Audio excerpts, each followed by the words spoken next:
হ্যাঁ, এইখানে কে কার লোক এই বিষয়টা বিএনপি, এনসিপি, জামায়াত ইসলাম, নাগরিক ঐক্য, সংহতি, তারপর আপনার হচ্ছে ভিপি নুরের দল, এদের কারোই কিন্তু নাগরিক অধিকার, কারোই কিন্তু এই প্রশ্নটা তোলাটা সঙ্গত ছিল না। প্রশ্ন হওয়া উচিত ছিল গণ অভ্যুত্থানের পক্ষের শক্তি কিনা। এর ফাঁকফোড়ে করে ফ্যাসিবাদের দোসর, দালাল, প্রত্যক্ষভাবে গুমখুনে জড়িত তারাও তো বহাল আছে। তাদের নিয়ে প্রশ্নটা জোরালো না হয়ে তারা কিন্তু বেঁচে যাচ্ছে। প্রশ্নটা করছে ফ্যাসিবাদের পক্ষের শক্তিগুলা একে অপরের দিকে আঙুল তোলা। এখন ধরেন এই উপদেষ্টা পরিষদে যারা আছে তারা বিএনপির আমলের বিভিন্ন গুরুত্বপূর্ণ পদে নিয়োগ পাওয়া ছিল, সেটা যদি প্রশ্ন হয় বাংলাদেশের দুইটার মাত্রাগত পার্থক্য আছে। আমি বলছি বাংলাদেশে রাষ্ট্র পরিচালনার দায়িত্বে ছিল বিভিন্ন সময় আওয়ামী লীগ, বিএনপি, জাতীয় পার্টি। স্বাধীনতার পরে তো এদের বাইরে অন্য কেউ রাষ্ট্র পরিচালনার দায়িত্বে যায়নি। এখন কোনো না কোনোভাবে বিএনপির সময় নিয়োগপ্রাপ্তদের বাইরে যদি আপনি দিতে চান, তাহলে কি জাতীয় পার্টির আমলের নিয়োগপ্রাপ্তদের বেছে নেবেন? তাহলে কি আওয়ামী লীগ আমলের নিয়োগপ্রাপ্তদের বেছে নেবেন? এই সব জায়গায় বাছাই করতে হলে সবই তো তরুণ, অভিজ্ঞতাহীন, শুধু সততা, স্পিরিট এটা দেখে নেওয়া হয়েছে, সেটা একদিক থেকে ভালো। কিন্তু অভিজ্ঞ প্রবীণ লোকও তো লাগবে, কিছু মাঝবয়সী লোক লাগবে। তাদের অভিজ্ঞতা অর্জনের জন্য সরকারি রাষ্ট্রীয় কাজে, কূটনৈতিক কাজে, নানান বিষয়ে অভিজ্ঞতা সম্পন্ন লোক লাগবে। সেই লোকগুলো তো এনসিপির নিয়োগ দেওয়ার সুযোগ তো কোনোদিন হয় নাই, সরকার পরিচালনা করে নাই। সুতরাং তাদের নিয়োগ দেওয়া কাউকে এখানে বসানোর সুযোগ নাই। তাহলে বিএনপির নিয়োগ দেওয়াটা অপরাধ গণ্য করলে তাহলে আপনার আওয়ামী লীগের নিয়োগ দেওয়াদের বেছে নিতে হবে, নাহলে জাতীয় পার্টি। সেটা কি সম্ভব? আপনি দেখবেন যে তাদের কার্যক্রমগুলো প্রশ্নবিদ্ধ হচ্ছে কোনটা, সেটা নিয়ে তো সমালোচনা হচ্ছে, এবং আপনারাও করেছেন, বিএনপি করেছে, অন্য দল করেছে। আপনাদের এইটা নিয়ে কেন প্রশ্ন উঠছে? কারণ নাহিদ এবং আসিফের যে টিউনিং চমৎকার ছিল উপদেষ্টা থাকা অবস্থায়। মাহফুজের কখনো কখনো একটু সুর কেটে গেল, খারাপ ছিল না, মিলেমিশে। এবং সংবাদ মাধ্যমে এই আলোচনা বারবার এসছে, এনসিবির পক্ষ থেকে বক্তব্য আছে, উপদেষ্টাদের পক্ষ থেকে বক্তব্য আছে, তারা উপদেষ্টা থেকে পদত্যাগ করে রাজনীতিতে যোগ দিতে পারেন। দুইজনকে নিয়ে আলোচনা ছিল, দুজনের মধ্যে একজন আসছেন। তার মানে এটা অস্বীকার করার উপায় নাই। মানুষ যারা রাজনীতি পর্যবেক্ষণ করে তারা বোঝে কি হচ্ছে।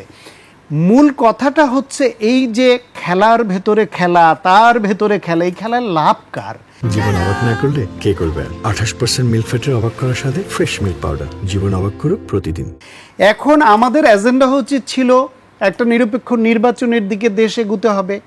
সেই নির্বাচনে জনগণ যাকে চায় সে যাতে আসতে পারে, সেই ক্ষেত্র তৈরি করা। ফ্যাসিবাদ আওয়ামী লীগের যারা গুম খুনের সঙ্গে জড়িত ছিল, 16 বছর ধরে সর্বশেষ গণহত্যা করেছে, টাকা পাচার করেছে, দুর্নীতি করেছে, তাদের বিচারের আওতায় আনা। আরও এরকম গুরুত্বপূর্ণ রাষ্ট্রের পক্ষে এবং ফ্যাসিবাদের বিপক্ষে অনেক সিদ্ধান্ত নেওয়া বাকি আছে। সেইখানে এই যে গণঅভ্যুত্থানের পক্ষের শক্তিগুলোর মধ্যে এই যে কনফ্রন্টেশনে যাওয়া এবং একে অপরকে টার্গেট করে দাবি করা, এর পদত্যাগ এরা চায়, ওর পদত্যাগ ওরা চায়, এই পর্যায়ে গেল কেন সেটা অ্যানালাইসিস করতে হবে। আগেই আমি বলেছি, এবং আপনার এই প্রোগ্রাম রেকর্ড করা থাকলো, এর আগে যখন ওনারা যমুনার সামনে গিয়ে যমুনার কারো জন্য ভাগ্যে জোটে যমুনার ঠান্ডা জল, কারো ভাগ্যে সেই যমুনার জল, কারো সঙ্গে সেই যমুনার জল আবার লাঠি এবং টিয়ার গ্যাস হয়ে যায়। ওনারা উদাহরণ আনেন, বেগম খালেদা জিয়া আসার সময়ও জল ছিটিয়েছে।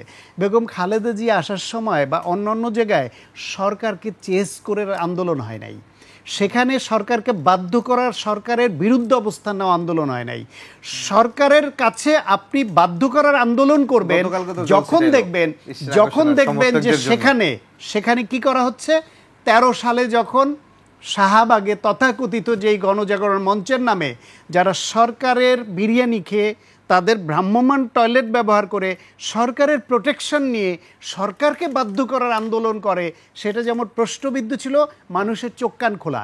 ঠিক একইভাবে ওনাদের যমুনার সামনে গিয়ে 144 ধারা ভেঙে তারপরে ঠান্ডা পানির শান্তির পরশ পায়, আর সেইখানে জগন্নাথ বিশ্ববিদ্যালয়ের ভিসি সহ শিক্ষক সমিতি, ছাত্ররা, যার মধ্যে এনসিপিও ছিল, যার মধ্যে ছাত্রদল শিবিরও ছিল, সাধারণ শিক্ষার্থী ছিল, অত্যন্ত ন্যায়সঙ্গত দাবি, তাদের উপর যখন সেই জলটাই লাঠি এবং টিয়ার গ্যাস হয়ে যায়, মানুষের চোখকে অন্ধ, তারা বুঝে না যে কাদের দিকে পক্ষপাত।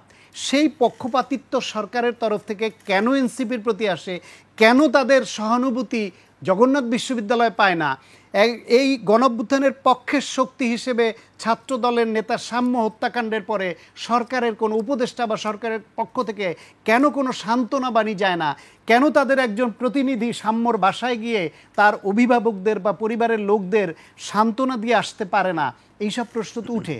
কেন গণঅভ্যুত্থানের শহীদের তালিকা উঠলে আবু সাঈদের সঙ্গে সেই একই দিন অত্যন্ত গুরুত্বপূর্ণ ছাত্রদলের আরেকজন নেতা ওয়াসিম চিটাগাংয়ে যখন শহীদ হয়, সেই ওয়াসিমের নামটা কেন বারবার অমিট হয়ে যায় এবং ভুল স্বীকার করতে হয় যে ভুলবশত হয়েছে, কেন মাথায় আসে না? এইখানেই এই সরকারের ভেতরের একটা অংশ তাদের পক্ষপাতিত্ব প্রকাশ হয়ে পড়ে, এবং সেই পক্ষপাতিত্বের কারণে গণঅভ্যুত্থানের পক্ষের শক্তির মধ্যে দূরত্ব তৈরি হয়। সেই দূরত্বের সুযোগ নিয়ে সরকারের মধ্যে ঘাপটি মেরে থাকা গণ অভ্যুত্থানের বিপক্ষ শক্তি, ফ্যাসিবাদের শক্তি, গণহত্যাকারী শক্তি, তারা এইটা নিয়ে খেলছে এবং সেই খেলার অংশীদার হয়ে পড়ছে এখন বিএনপি এবং এনসিপি। কেন এই সুযোগটা দিচ্ছি আমরা?